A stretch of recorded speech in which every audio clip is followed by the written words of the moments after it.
A Pai só perde. Coitada da Pai, mas a gente sabe quem é por ela. Quando de injustiças, quem não se agrada delas? A gente sabe quem. Não admite, porque a Pai não nasceu no nosso coração. Nós sabemos quem plantou a semente e com esse não dá para brincar. Alexandre Colim, é verdade, Colim?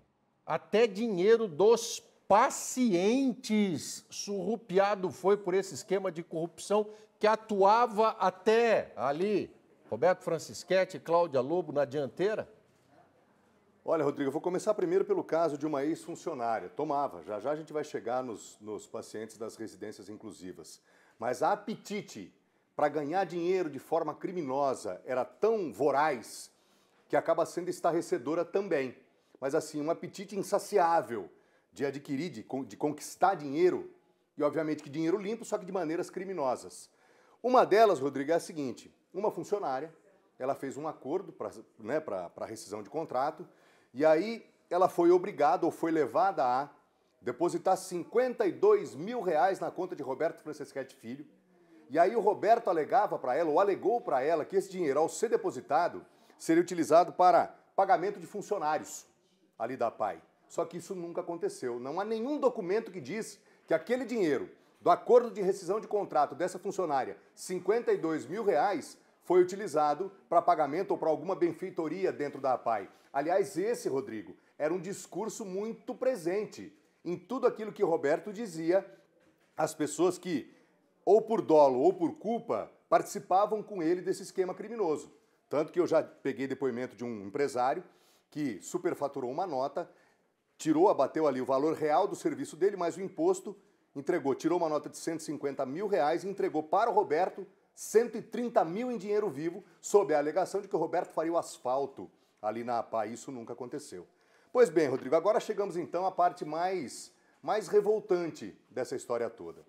Primeiro é preciso pontuar o que são as residências inclusivas. As residências inclusivas mantidas pela PAI, lá ficam ou lá moram os deficientes ou portadores de necessidades especiais, como queira, que adquiriram, graças à excelência da APAI, uma certa autonomia ao longo dos anos.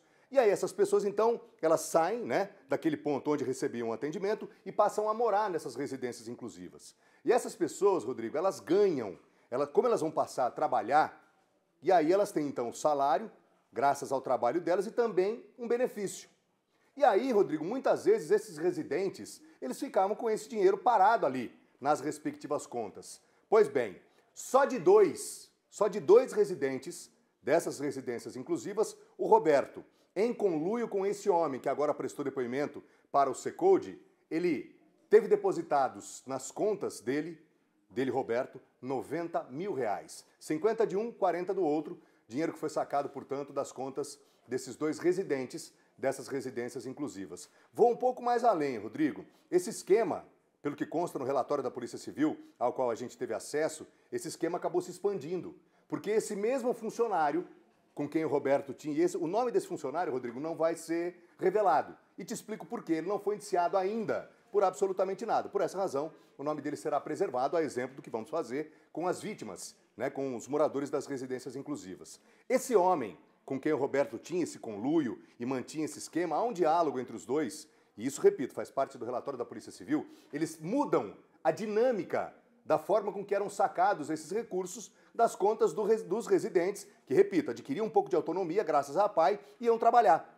Tem, por exemplo, residentes dessas residências trabalhando no BTC, no Bauru Tênis Clube, em outras tantas empresas que recebem essas pessoas que prestam um trabalho que acaba sendo louvável, porém elas eram saqueadas, vilipendiadas financeiramente, graças a apetite voraz de Roberto Francischetti Filho, que para o caso de corrupção ele não tem um advogado constituído. Ele tem apenas um advogado, aliás, vários advogados, que o defendem no caso do assassinato.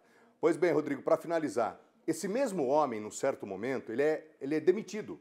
Ele faz um acerto ali na função que ocupava, como coordenador das residências inclusivas, e aí é feita a rescisão de contrato. O dinheiro do fundo de garantia dessa rescisão de contrato vai para onde? Nas contas do Roberto.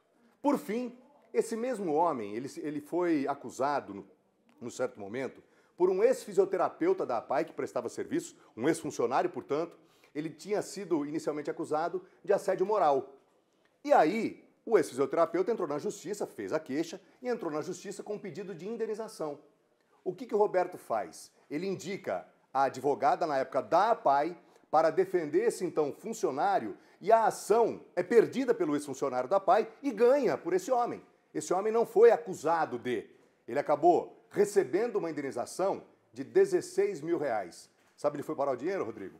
Nas contas do Roberto. Ou seja, tudo isso está muito mais do que provado nesse caso que envolve aquilo que a polícia entende como sendo uma quadrilha que se apropriou da Associação de Pais e Amigos dos Excepcionais e tinha uma apetite gigantesca, insaciável, voraz, de adquirir, de trazer para si dinheiro de fontes limpas, porém de maneiras totalmente criminosas, Rodrigo. E o salário dele não era pequeno, Colim, você lembra? 30 mil reais. Salário, 30 mil. Ele aumenta o próprio salário, aumenta na base da canetada, ele aumenta o próprio salário para 30 mil reais. E a sociedade bauruense não sabia disso, Rodrigo.